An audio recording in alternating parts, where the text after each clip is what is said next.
Shalom amigos, Laila Tab, Lekulam, espero que estén bien, todos en casa, Baruch Hashem. Vamos a iniciar con nuestro estudio de hoy.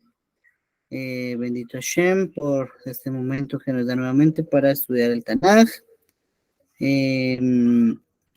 Vamos a dedicar el estudio para el éxito en el trabajo de Noé Pérez Muñoz, que acá multiplique la obra de sus manos. Y bueno, vamos a adentrarnos en los versículos, en los capítulos que vamos a estudiar hoy. Bueno, tenemos Shmuel Bet, ¿cierto? Capítulo 4, Perek Dalet. Acabamos de finalizar en el anterior para ponernos en contexto con el fallecimiento de Abner, ¿cierto? Que fue asesinado por Joab. Y ahora empieza diciéndonos este capítulo, precisamente que el hijo de Shaul, Ishboshet, oyó que Abner había muerto en Hebrón, ¿sí? Entonces ahí nos dice el Tanaj que se le debilitaron las manos y todo Israel quedó perturbado, ¿sí? Esto se debe a que el reinado de Ishboshet, hijo de Shaul, estaba liderado principalmente por la alianza que tenía con Abner.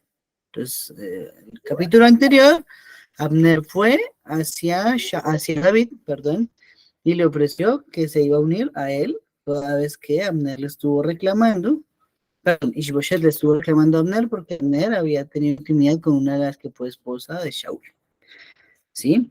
Entonces ahora nos dice que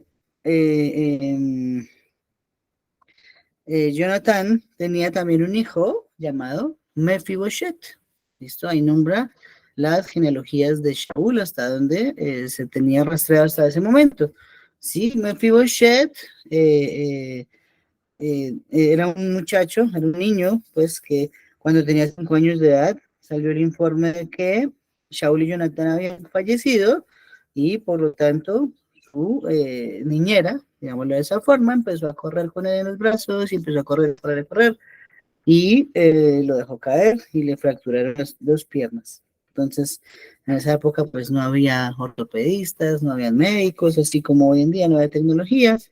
Entonces, si se fracturó los pies, quedó por vida con esa limitante, ¿sí?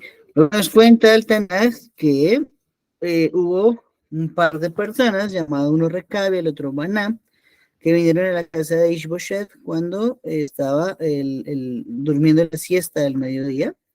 Dice así, y entraron hasta la casa, haciendo de cuenta que iban a sacar trigo de ella, y luego hirieron a Ishboshet en el abdomen y pues falleció, ¿no? Escaparon sin ser descubiertos. Cuando entraron en la casa lo encontraron a él acostado en su cama, lo hirieron de modo que lo hicieron morir, ¿sí? Entonces luego nos dice que le quitaron la cabeza, lo decapitaron y llevaron la cabeza delante de David. Entonces cuando llegan donde David, ahí tenemos un déjà vu, ¿cierto? Llegan muy felices ellos dos diciendo, mire, aquí está el único que ponía en duda su reinado. Ahora sí usted va a ser el rey sobre todo Israel. ¿Cierto? Entonces David les responde que eso mismo sucedió cuando falleció Shaul y Jonatán, que llegó Doeg contándole a David que él había terminado de matar a Shaul y por lo tanto entonces esa buena noticia que aparentemente estaba dando Doeg en realidad se fue como una acusación en contra de su propia vida. Así que así, Cal va a ver cómo pasó con David, que mató a Doeg por haber finiquitado a Saúl, así también acá esos 2 hombres que se llamaban Recap y Baana, dio la orden David de que los asesinaran, ¿sí? Y nos dice que les arrancaron luego las manos y los pies y pues entraron a la sepultura de Abner en Hebrón, la cabeza de Ishboshet. Bueno, ese es el capítulo número 4, es muy cortito. Vamos a analizar unas poquitas cosas de él. ¿Qué tenemos de este capítulo? ¿Listo? Primero que nos nombra varias ciudades que no quedan propiamente dentro de Eretz Israel, ¿cierto?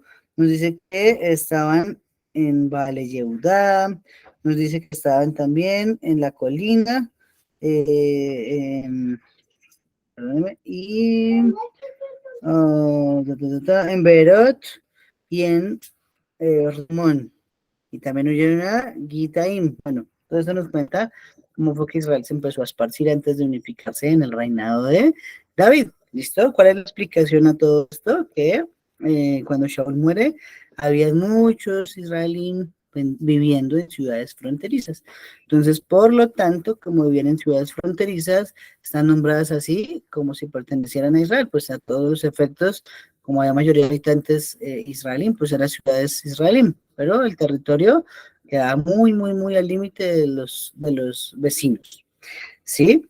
También acá en este capítulo, en el capítulo 4 de Shmuel Bet, vemos cómo fue despojada la monarquía de Shaul, ¿sí? Pues recordamos que al momento cuando fue escogido por Akash Baruj para rey de Israel, se escogió porque era de una genealogía perfecta y él mismo era perfecto, ¿cierto? Y aprendimos en su momento que ese fue el motivo por el que no duró el reinado de Shaul, porque fue muy perfecto. Entonces, Shaul al final tomaba decisiones y no había quien lo contradijera porque no había cómo presionarlo con algún defecto que tuviese de carácter o que tuviese de genealogía, ¿cierto? Descendía desde Benjamín, Kasher, todo hasta su nacimiento. Eso no pasó así con David. David ya sabemos que tenía por allí eslabones con Ruth, con la mamá del mismo. Entonces, cuando David de pronto quisiese hacer un decreto que perjudicara a Israel, ¿sí? O que de pronto fuese a ser presuntuoso y fuese a tener el orgullo alto, entonces había siempre cómo presionarlo. Se le iba a recordar, pero se quiere ser un poquito como eh, eh, presuntuoso, pero usted siendo de una moabita, pues uy, ya con ese eslabón que no es que sea muy honroso, decir que uno sienta bien de una moabita, pero fue una tremenda saquet. Había como pues bajarle el humo al gobernante del momento. ¿Listo? Entonces, ¿cómo fue que se fue despojando? Primero que todo, pues Shaul, ya sabemos que murió, ¿no? Y todos sus hijos murieron el mismo día que él. Entonces ahí por un lado, ya Shaul y la mayoría de sus hijos asesinados, quitados del mapa. Quedó solo uno, que fue Ishbosheth. Y acá tenemos que fue asesinado en este capítulo por dos de sus guardias mientras estaba durmiendo. Entonces, otra cosa que sucede con Ishbosheth que es desaparecido del mapa. Y luego tenemos a Mephibosheth, que está nombrado también en este capítulo, que era un niño, era un muchacho que tenía fracturadas las dos piernas, por eso era lisiado, ¿sí? Precisamente Mephibosheth, ¿cierto? Mephi viene del rostro y Boshet de vergüenza, porque ese nombre, no sabemos cuál era el nombre real de ese niño. Mephibosheth era llamado así precisamente porque su rostro se avergonzaba toda vez que sus piernas no podían utilizarse. ¿Sí? Entonces, el Tanaj, aquí en este caso el profeta Natán, que escribió estos capítulos, lo pone como Mephibosheth. Listo. Algo muy importante y es que nos dice que fue herido en el abdomen, ¿no? Igual que con Abner, igual que con Ashael. Entonces, primera interpretación de la Torah, un Kalba Homer, así como tenemos una situación en algún momento, por inferencia de que esté la misma situación en otro contexto de la Torah, están relacionados uno con el otro, ¿cierto? Es la primera regla de interpretación de las 13 de Rabbi Ishmael para la Torah. Eso significaría entonces que Ishbosheth fue herido precisamente donde queda la vesícula biliar. Y entonces eso hace que el veneno de esa misma vesícula que todos la tenemos, pues sea lo que al final termine de matar el cuerpo de la persona. ¿Sí? Tenían así como mejorada, perfeccionada esa técnica en Israel, porque ahí era donde asestaban siempre el golpe para que la víctima muriera ipso facto. Entonces ahí tenemos que la forma en que murió Ishbosheth fue así, ¿sí? Ahora tenemos ya algo muy sádico, ¿no? Que estas dos personas que lo mataron le quitaron la cabeza para llevársela a David. Entonces ahí está ese dicho que es popular en nuestra lengua, que es por su boca muere el pez, ¿cierto? Así como en el capítulo 1, Shmuel Bet, cuando empezamos, Entonces llegó Doeg diciendo, uy, David, mire, aquí traigo los tefilín de Shaul porque yo fui el que lo mató. Ya no tiene enemigos, ahora que usted va a ser el rey de Israel. Entonces, ¿qué hizo David? Dijo, ¿usted cree que es una buena noticia haber matado al Mashiach, al ungido de Hashem? Entonces David hizo que alguien matara a Doeg. Ahora, misma situación, diferentes personajes. Así es la vida, ¿no? Es una rueda, es un galgal. Todo el tiempo se recrea, se revive, solamente cambiamos de personajes. Entonces aquí mismo David ordena que a ellos dos se les dé muerte toda vez que hicieron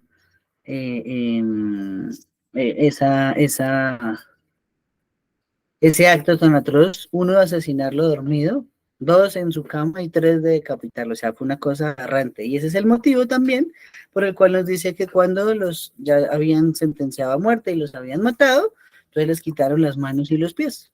¿Sí? Recordemos algo muy importante. Cuando Aarón Cohen fue ungido como Cohen Gadol y también sus hijos, entonces la Torah nos enseña que Moshe Rabbeinu tomó y les untó el primer sacrificio y tomó la sangre y les puso en la oreja derecha, en el lóbulo de la oreja derecha, en el pulgar de la mano derecha y en el dedo gordo del pie derecho, ¿cierto? Y todo esto significa que siempre vienen ideas. Las ideas empiezan a través de lo que uno escucha normalmente, ¿cierto?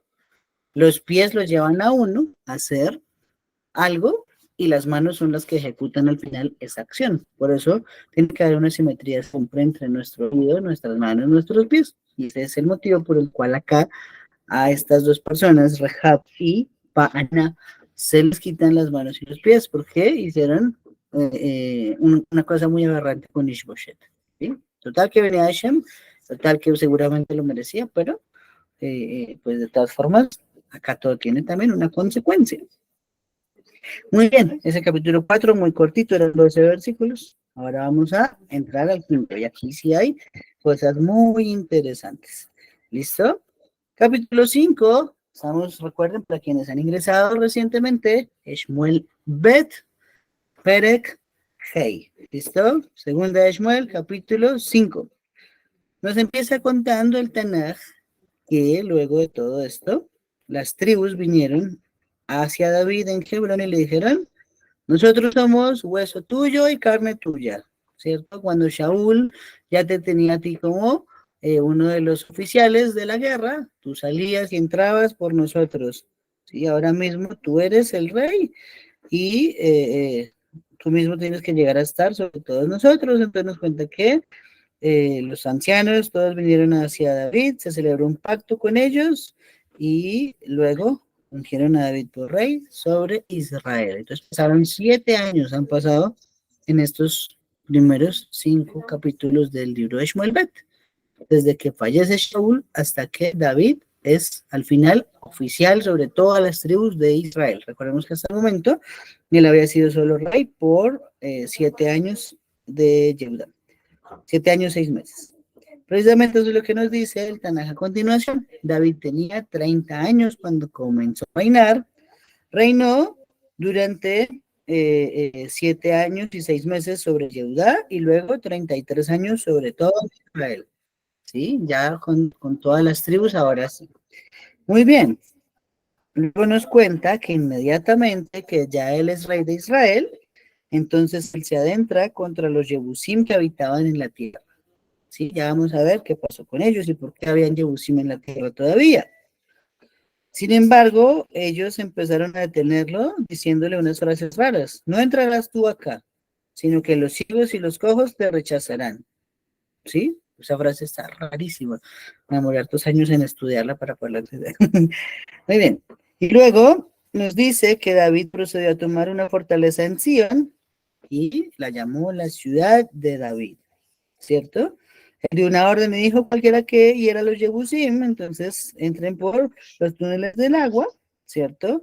Y procedan a sitiar la ciudad, ¿cierto? Entonces, luego de eso, ya quedó conquistada esa parte de ciudad, y luego David, dice el Tanakh, siguió haciéndose cada vez más grande, y Hashem Sebaot estaba con él. Tanto así que apareció Hiram, el rey de Tiro.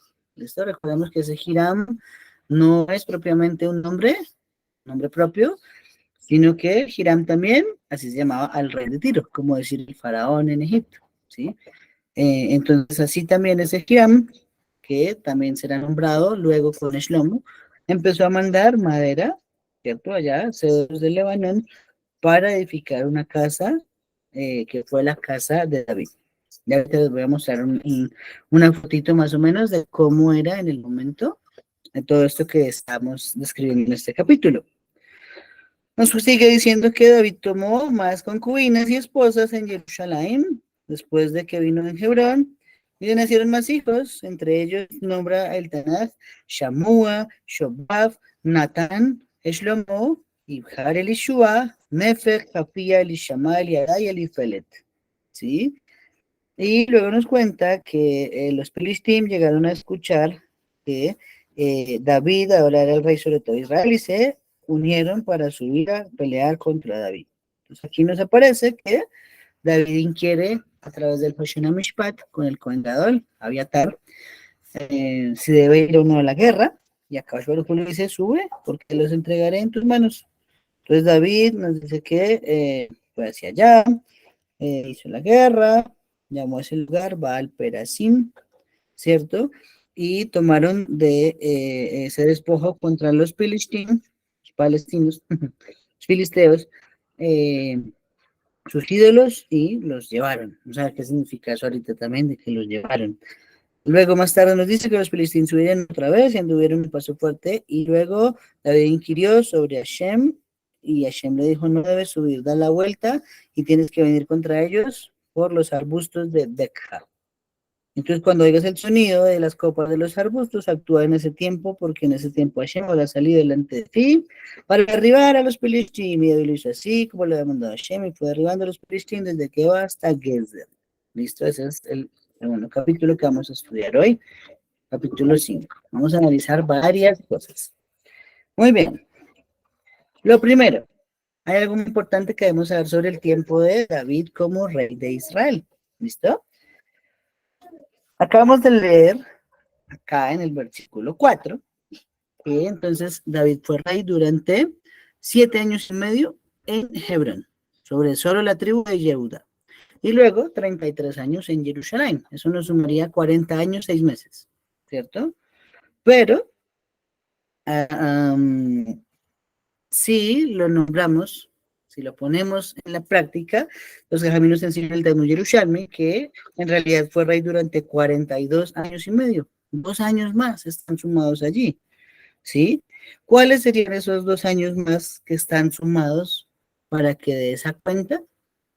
Bueno, entonces tenemos que rebobinar el cassette un poquito y son los 2 años que pasaron desde que Shmuel lo ungió como rey hasta que en realidad fue rey, por lo menos de Yehuda, ¿sí?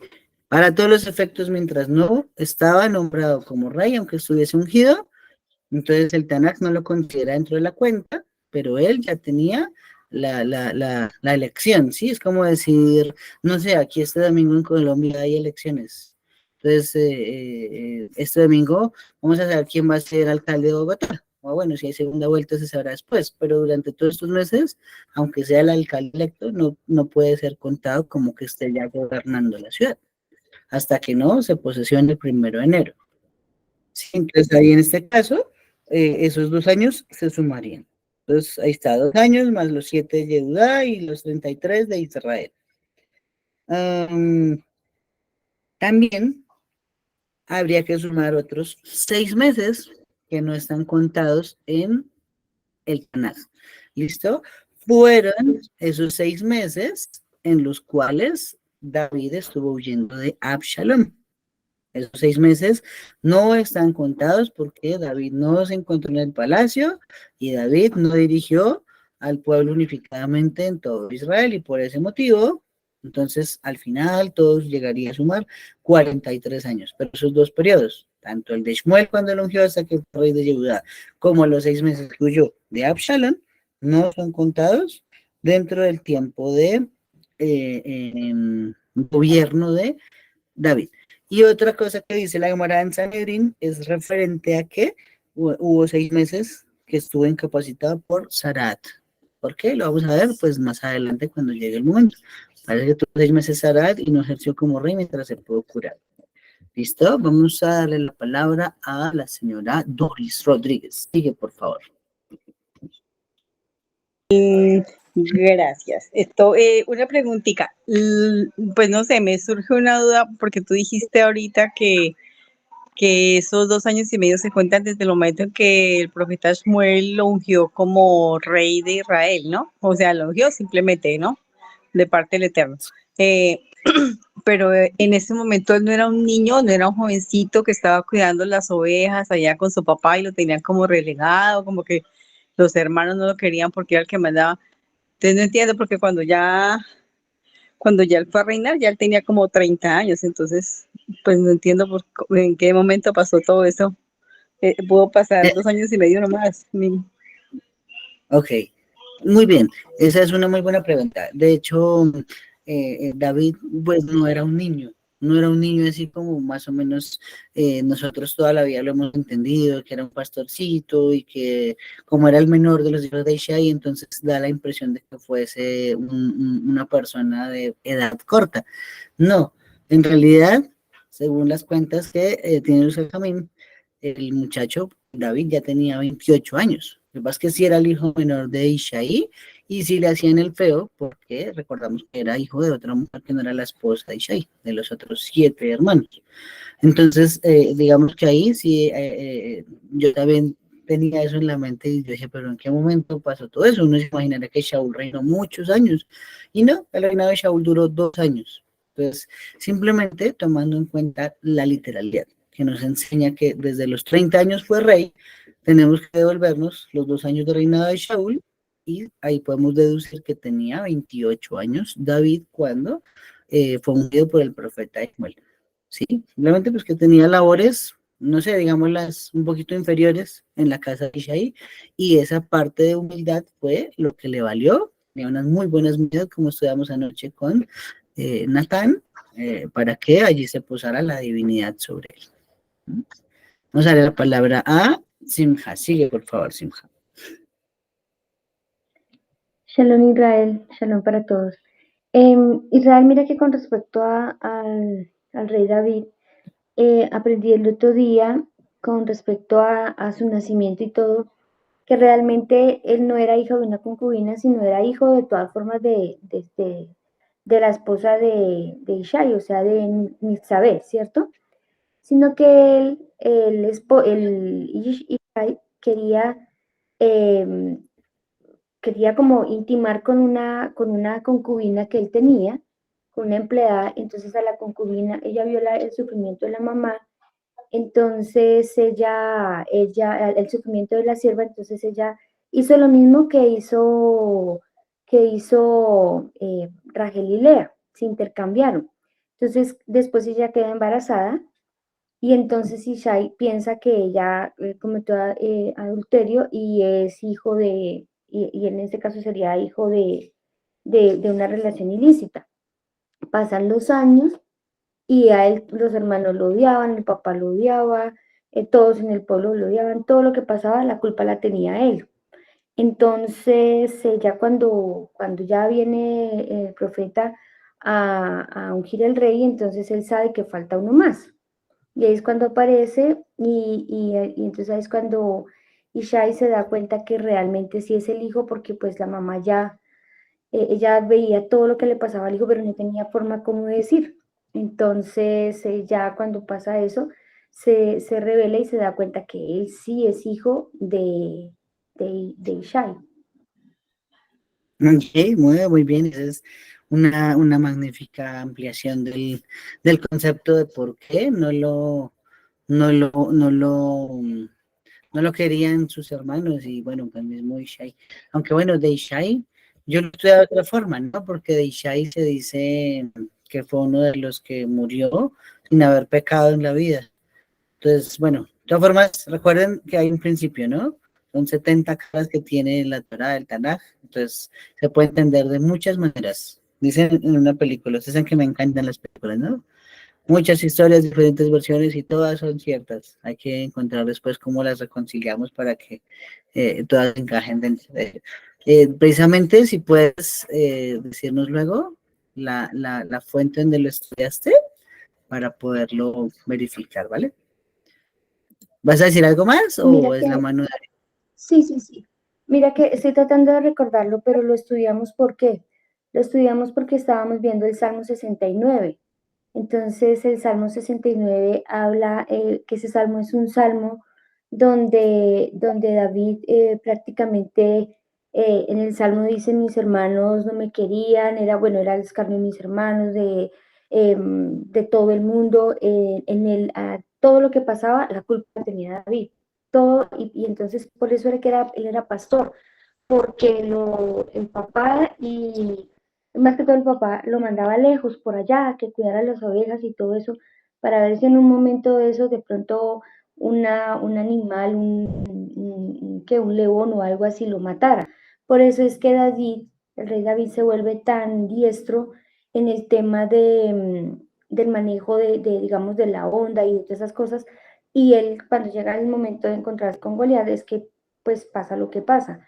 Entonces todo eso lo estudiamos con base a ese Teilín, donde explica precisamente todo eso. La fuente te la tengo bien, pero o sea, el Teilín lo va explicando todo. Ok, podría ser entonces el Midrash Teilim, tal vez. El Midrash Teilim explica versículo a versículo porque ese Teilim está escrito así. Sí, yo creería que esa podría ser la fuente. Muy bien, muy bien, muy bien, Baruch Hashem. Algo sobre eso de las ovejas que vimos hace un tiempo atrás es que primero Hashem probó a dos grandes a través de las ovejas para después confiarles todo su pueblo, ¿no? A Moshe Rabbeinu y a David Amelech, ni más ni menos, dos gigantísimos.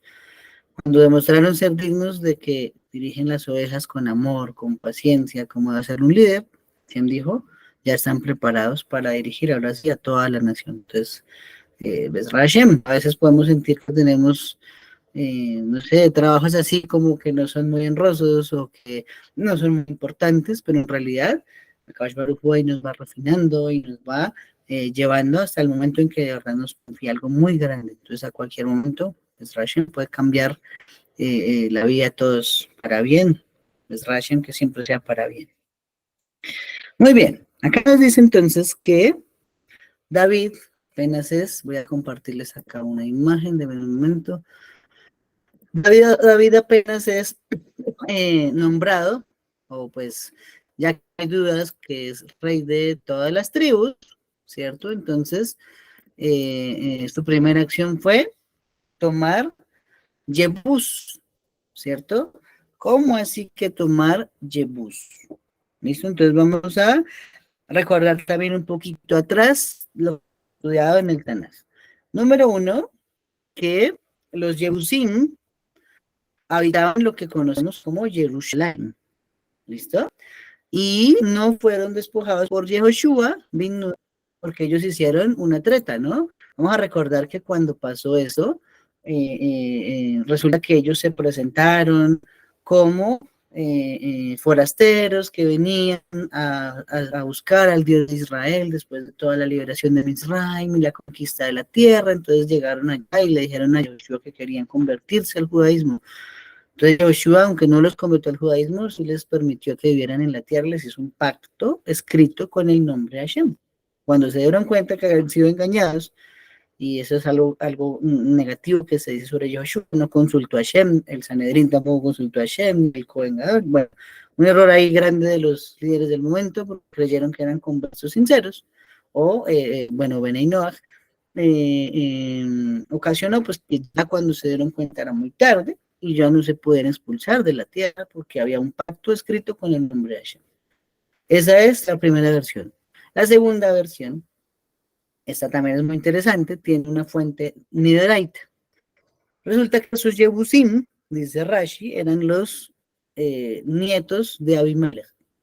¿Listo? Entonces recordamos que tanto Abraham Avinu como Isaac Avinu hicieron un pacto con el Abimelech, rey de Gerar. ambos con el de su generación. El Abimelech de la época de Abraham pues era el papá del Abimelech de la época de Isaac. Y ese pacto, entonces, incluía, según dice en la Parashat Toldot, que ni tú le harás daño a mí, ni a mi hijo, ni a mi nieto. Entonces, en ese caso, hasta que estuviese vivo el nieto de Abimelech, tenía validez ese pacto escrito por Abraham Avinu y también firmado, obviamente, que involucraba el nombre de Hashem. Entonces, esa ciudad de Jerusalén no se había tomado específicamente esa ciudad en tiempo de Yehoshua y hasta ahora porque seguía vivo el nieto de Abimelech. Ahora acá, inmediatamente fallece ese muchacho, no sabemos su nombre, ni nos importa. David, la primera acción que toma es, vamos a ver que ya se acabó el pacto, se vencieron los términos, las condiciones, vamos a recuperar ese territorio, ¿sí? Entonces, aquí lo que estamos viendo es una descripción, una ilustración de qué es o cómo era Jerusalén en la época de David, ¿listo? Todo esto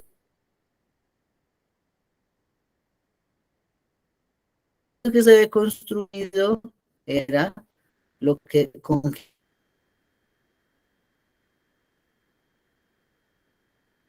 conquistó David, ¿sí? Ese territorio que hasta el momento era un pacto y no se había podido despojar.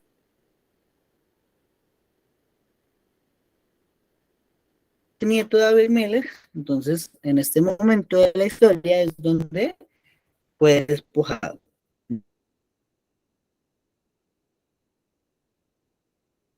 ¿Listo? Y el otro pedazo que señaló acá como el monte Moría es lo que compró David al final de sus días de Alafna y Yebusí, ¿cierto? Y es donde se construyó el Bet Hamikdash.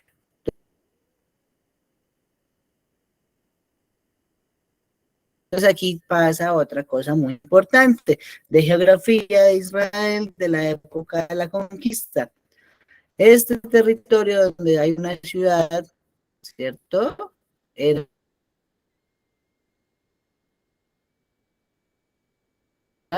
de la tierra correspondiente a Yehudá, a la tribu de Yehudá. Este territorio de ahí para allá, donde está el monte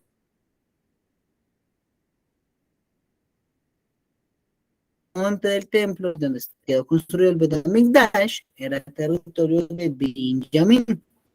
¿Listo? Ahí era como la límite fronterizo.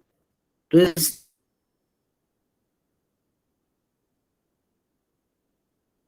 David instituyó algo, perdón, Shlomo instituyó un equilibrio para que tuviera santidad toda la ciudad, ¿sí? Porque es una sola ciudad partida en dos tribus, en dos departamentos, digamos,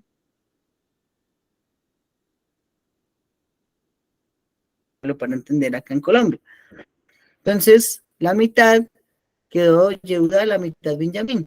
¿Qué se hizo? En Benjamín se construye el Bet Hamikdash y en Yehuda se sentaba a legislar el Sanedrín.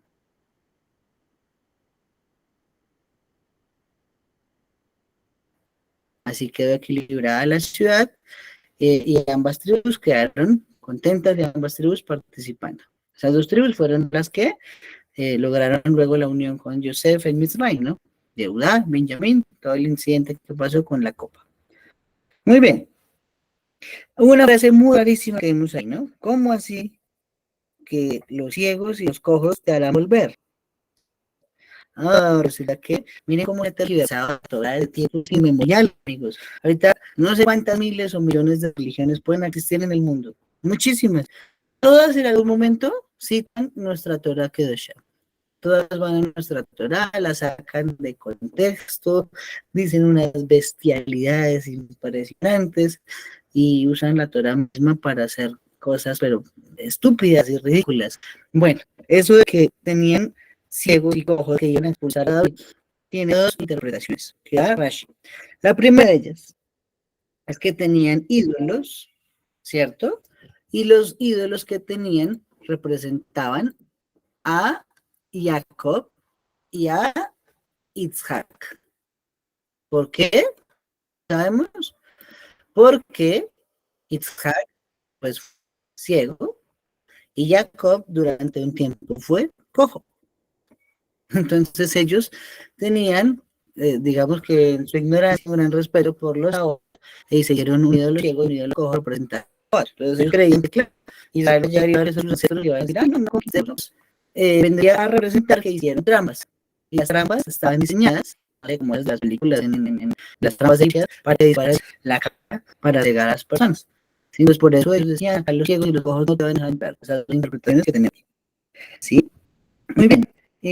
Para esta ciudad de Jebús, que ahora lo se llama Jerusalén, se haga a través de los drenajes de agua, a través del acueducto. Bueno, el sur, que tenía murallas, ahí como vemos en la foto, 500 de allá, ¿cierto? Todo tenía de agua, ¿sí? Entonces, parece de acuerdo a Helm. Entonces, así mismo, fue la estrategia que se usó para conquistar. Y el Malvin nos quiere enseñar sobre estos versículos para defenderse. Hay que idear muchas veces otras estrategias que sean más efectivas, ¿sí? Y otra vez, el Señor de los Anillos. Hay un momento en la parte del anillo, pero aparece ahí el otro hobbit de Smigol y le dice, no se meta allá, que lo van a matar. Más bien lo que tiene que hacer es ir por el otro camino donde hay un túnel y unas escaleras, y sí, efectivamente ese segundo plan, que no se lo esperaba a nadie, fue el que permitió que Frodo al final destruyera el anillo, ¿sí? Un ejemplo para ver cómo se ideó David y cómo estaban inspiradas las historias de Tolkien mucho en la Torá, ¿sí? Muy bien. Esa ciudad, sin embargo, se llamaba Jebús, y sabemos que en la Torá había un antepasado de los Pilishtim llamado también así, Jebús, ¿cierto? O Jeús, que es de la parte de Edom. Eso será un poquito objeto del estudio de mañana del par de Torá, que vamos a hablar de toda la genealogía de Esaf, ¿cierto? ¿Por qué ponerle un nombre hacia una ciudad? Será una pregunta que nos debería surgir, ¿no? Bueno, ellos la habían llamado así, porque todos conocían algo de profecía, bien fuera la parte kasher a través de la inspiración divina, o la parte no kasher a través de mirar las estrellas, que la tierra iba a ser poseída un día por los hijos de Abraham, ¿cierto? Entonces, si recordamos, Esaf le preguntó al hijo de Ishmael qué hacía, Nebaiot, dijo, ¿qué hacemos, no? ¿Cojo la herencia de mi padre o cojo la tierra? Entonces él dijo, no, hermano, esta tierra va a ser conquistada, pero faltan años. Mejor usted llévese todas las propiedades portátiles, la riqueza que tiene a la mano y váyase, ¿cierto? Ok, entonces se fueron, algunos rezagos ya descendientes de él, llegaron y poblaron acá los Perishtim y le pusieron esa ciudad de Jebús, que es el nombre de una persona mortal, porque sabrían que eventualmente esa ciudad sería destruida y por seres mortales, ¿no? En el futuro, pues ya llevaría el nombre sagrado que conocemos hoy, que es Jerusalén. Muy bien.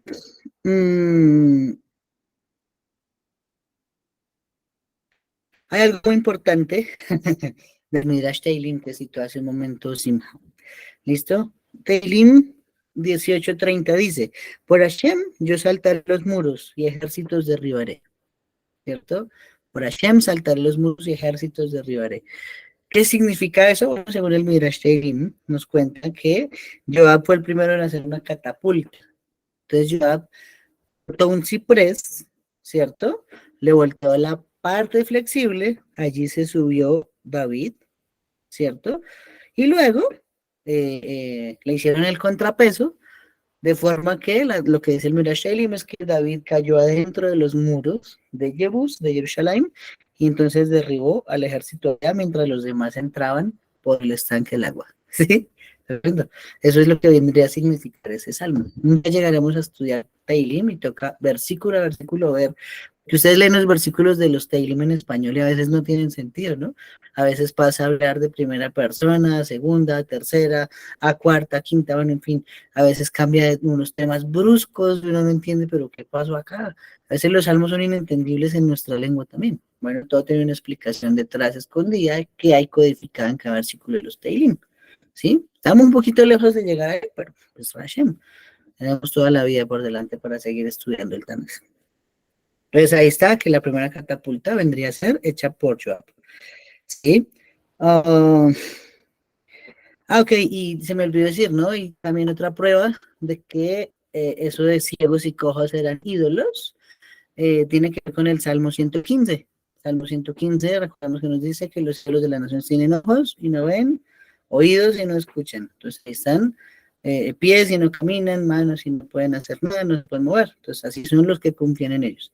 Está calificando esos adjetivos negativos a esos ídolos que habían antes en Jerusalén.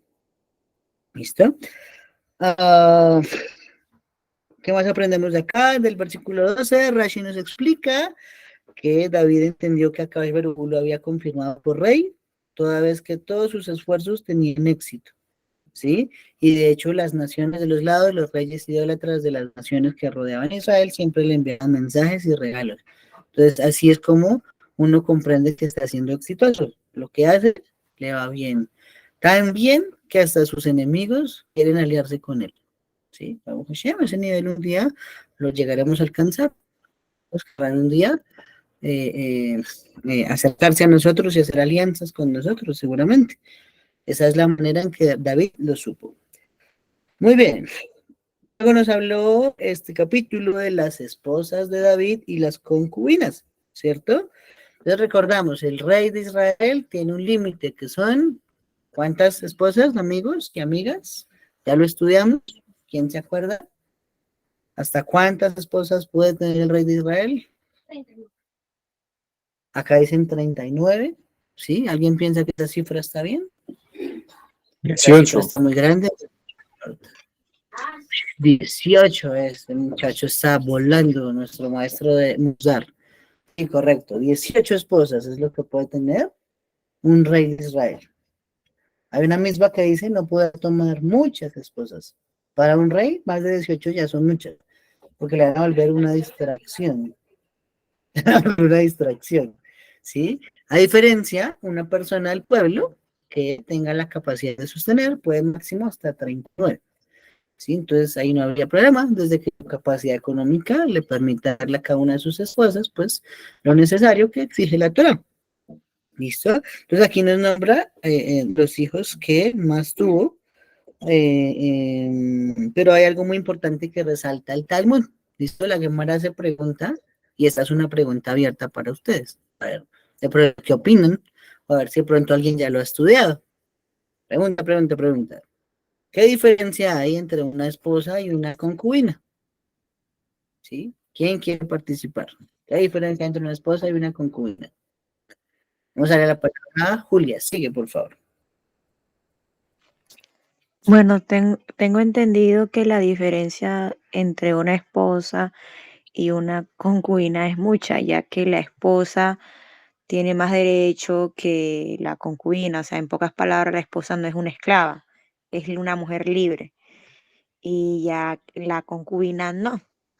Incluso a veces la concubina puede tener un hijo y se lo pueden quitar para que lo críe pues otra persona y no ella, ya que no están aptas para o no se les permite criar a sus hijos. Eso es lo que tengo yo entendido de la esposa y concubina. Ok, bueno, muy bien, muy bien. Esa respuesta está muy acertada. ¿Quién más le gustaría darnos su opinión? ¿Qué diferencia hay entre una esposa y una concubina? Tenemos a Simha. Sí, por favor, Simha. Pues yo creería que es más que título, porque de hecho como tal tiene los mismos derechos que la esposa. Entonces, todo lo que tiene una, la tiene la otra. Si tiene hijos, incluso la concubina antes que la esposa, el hijo primogénito va a ser de la concubina y no de la esposa. Entonces, creería yo que es más como por cuestión de, digámoslo así, como de título, ¿no? Porque de hecho comparte exactamente los mismos beneficios que la esposa, y los hijos igual, y hereda igual, y todo igual. Ok, tenemos una segunda opinión. Creo que había levantado la mano Yehuda. Yehuda, ¿quieres decir algo? Shalom, ¿cómo están? Buenas noches. Sí, pues creería o tengo entendido que las concubinas son las siervas de las esposas, ¿sí?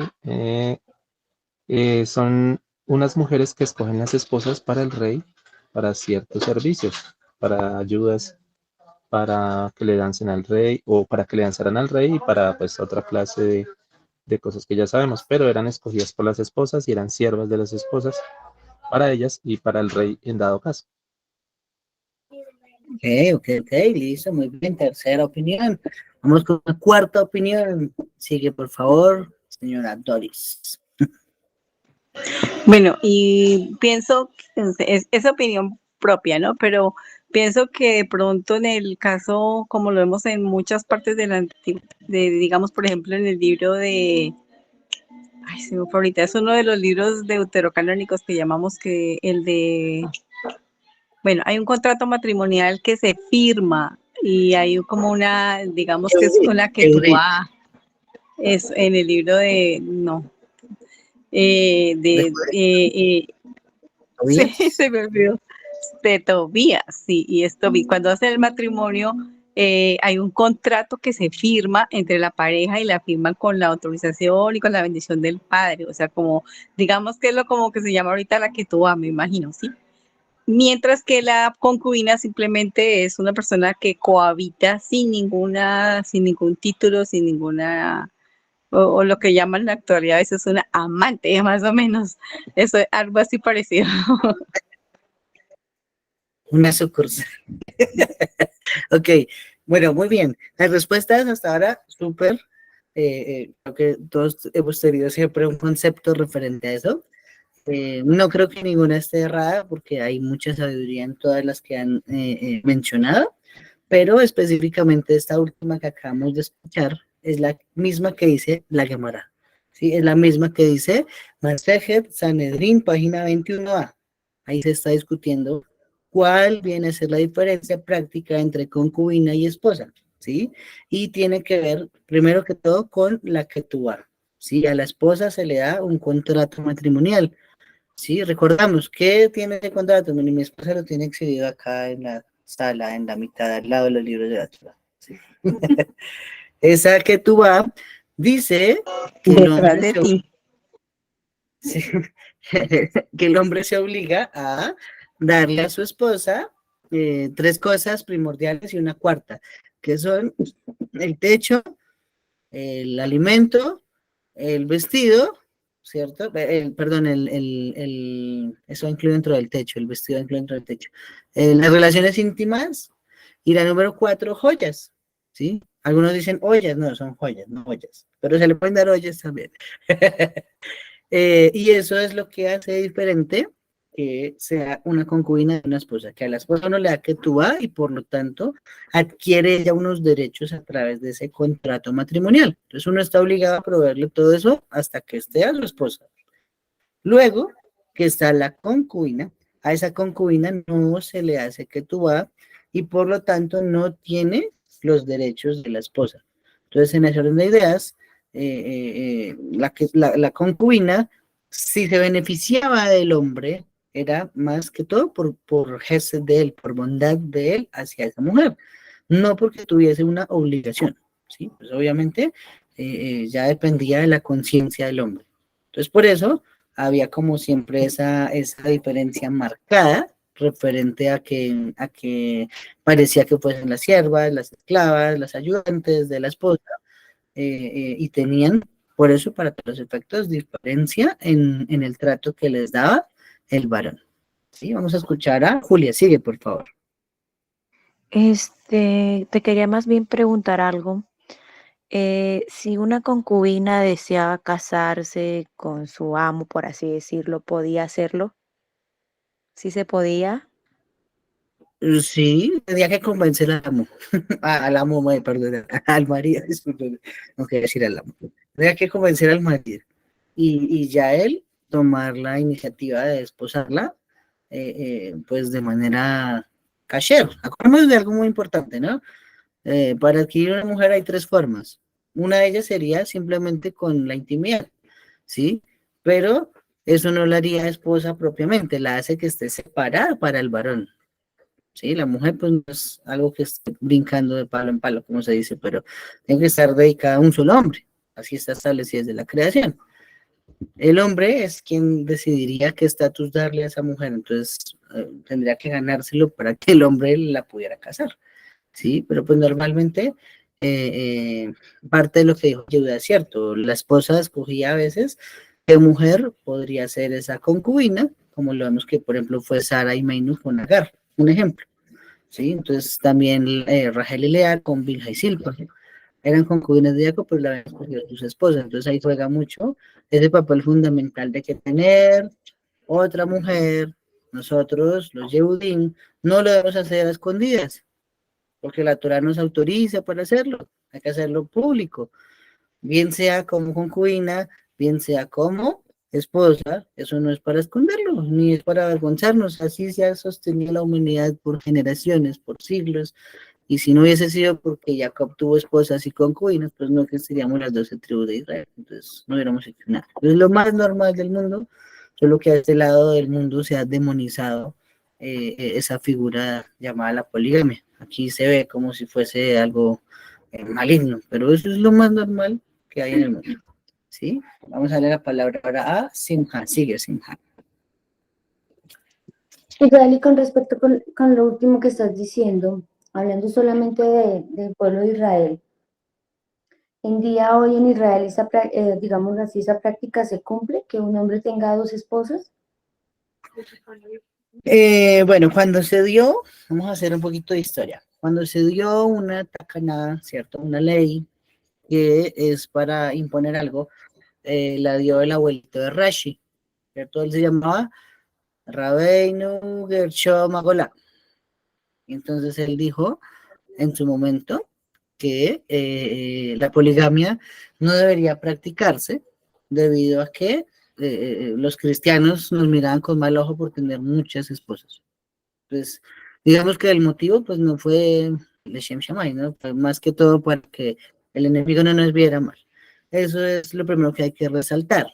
Lo segundo, que esa tacaná la aceptaron los Ashkenazim. Los Sefaradim no la aceptaron. Por eso nosotros acá en este mundo somos Sefaradim.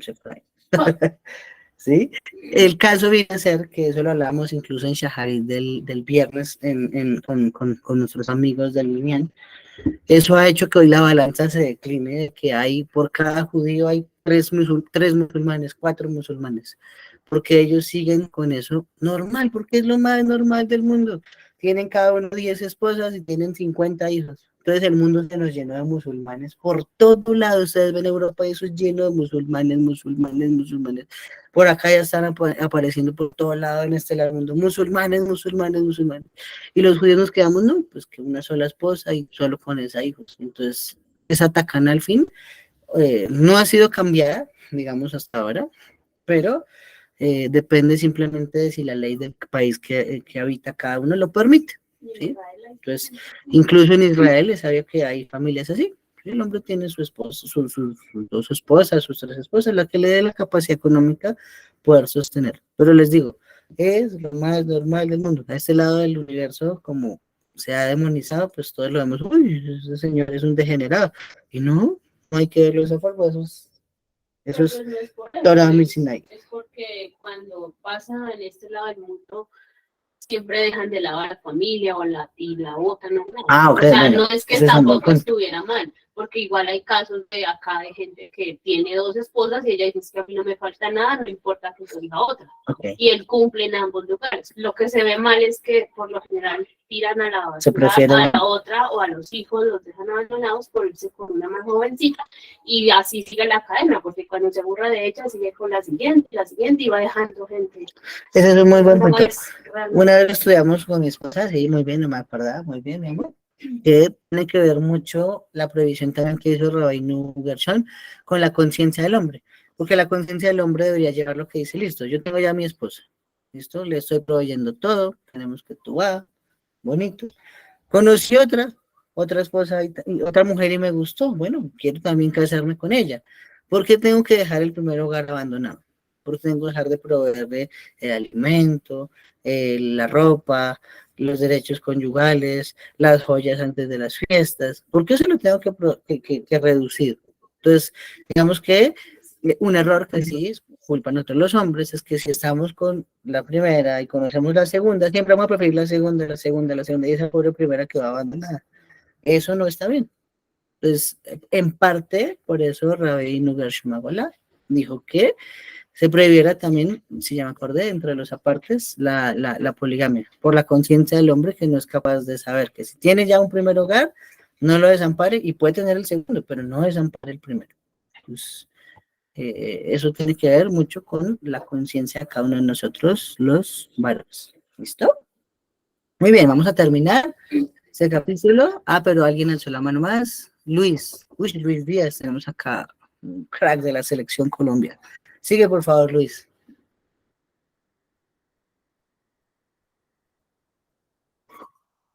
No se te escucha, tienes el micrófono apagado.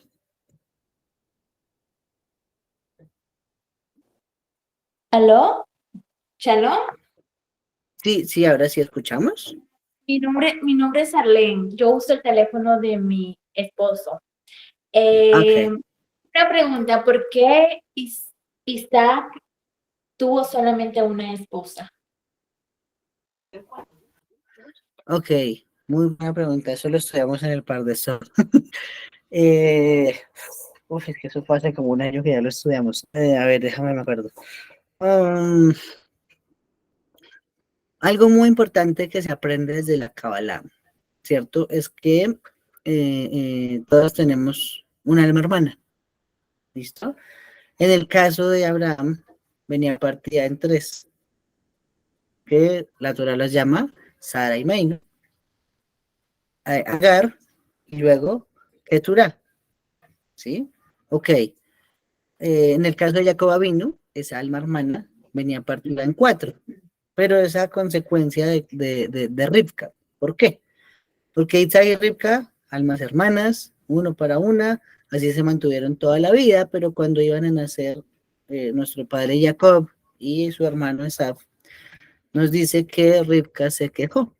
Entonces, después de consultar a Shem, a través de Shem y Eber, le dijeron, hay 2 naciones en tu vientre, uno será más fuerte que el otro, el mayor servirá al menor, y estarán en guerra todos los días de su vida. Entonces, como cuando pasaba Rivka frente a una casa de idolatría, la barriga se movía, y pasaba frente a la yeshiva de Shem y Eber, y también se movía, decía, yo no entiendo qué pasa. Entonces le dijeron, pues es porque tú vas a tener un hijo bueno y un hijo malvado. Entonces dijo Rivka en ese momento, si esto es así, yo no quiero la vida. Entonces, enseña el Midrash que Rivka y Meinu estaba destinada a tener ella solita los 12 hijos, y Isaac era quien iba a ser en realidad el patriarca grande de los 3. Pero como ella se quejó debido a la situación en la que se vio, entonces al final la tarea fue partida en 4 para que no quedara tan pesado que una sola mujer tuviera 12 hijos. Entonces por eso viene luego con Jacob la distribución entre Rachel, Lea, Bilha y Silpa. Sí, pero entonces ese es el motivo por el que Isaac no necesitaba buscar otra esposa. Pero hay otra explicación un poquito más profunda, es que no la recuerdo en este momento. Si ustedes quieren, trato de tenerla para mañana cuando empecemos el par de Torah, de que al final también Isaac tuvo 4 esposas, pero más o menos se refiere a 4 momentos en la vida de Rivka, que supo cómo suplir todo lo que necesitaba Isaac en su alma hermana.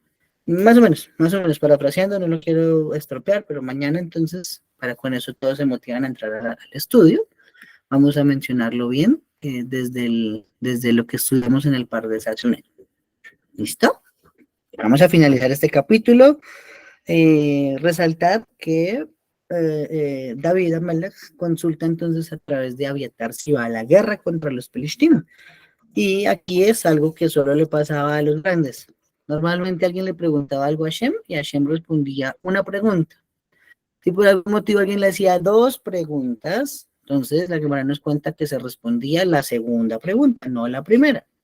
Solo en el caso excepcional de que el que preguntaba era un tzadik, como nadie más en la tierra, Hashem le respondía todo lo que le preguntara. Le hiciera una, le hiciera 2, le hiciera las que fuese.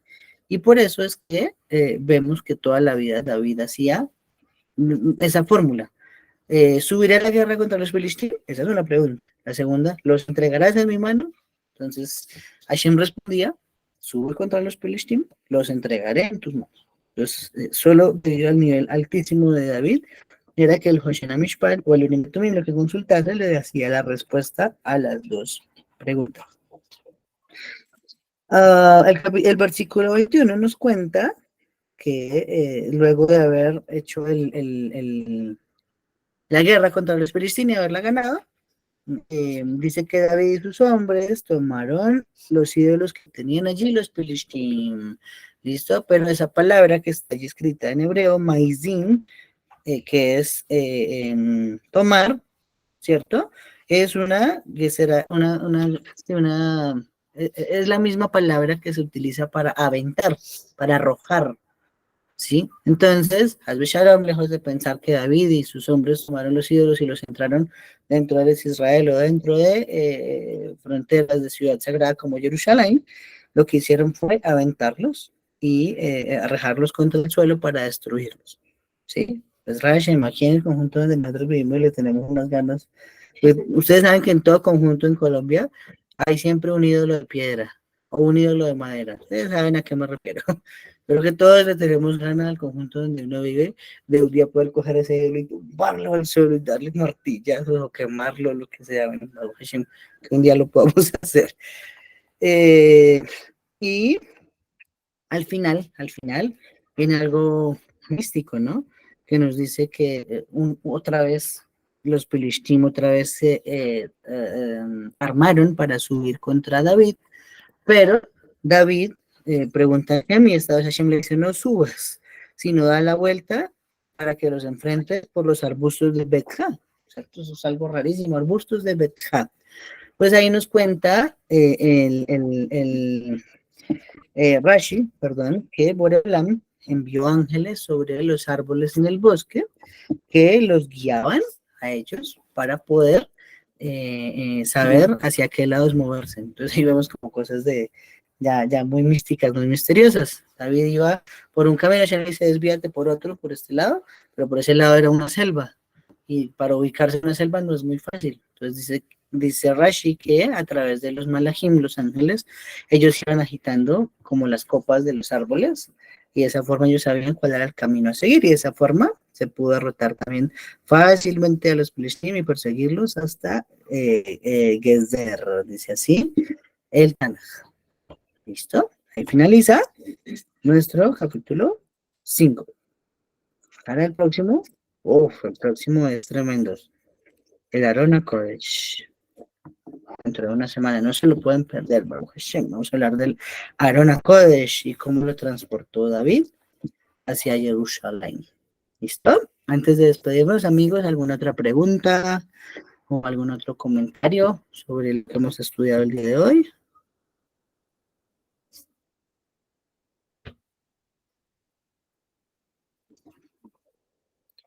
En el chat no tenemos más tampoco. Bueno, creo que no hay más preguntas. Entonces, amigos, de mi parte, Laila Tov, mañana nos vemos 8 p.m., Pardes Torah, Bereshit, capítulo 35, será lo que estudiemos mañana, perdón, 36. Nos vemos mañana, Laila Tov, Lekulam. Shalom, amigos. Laila Top, Barrabás. Shalom, Laila Top.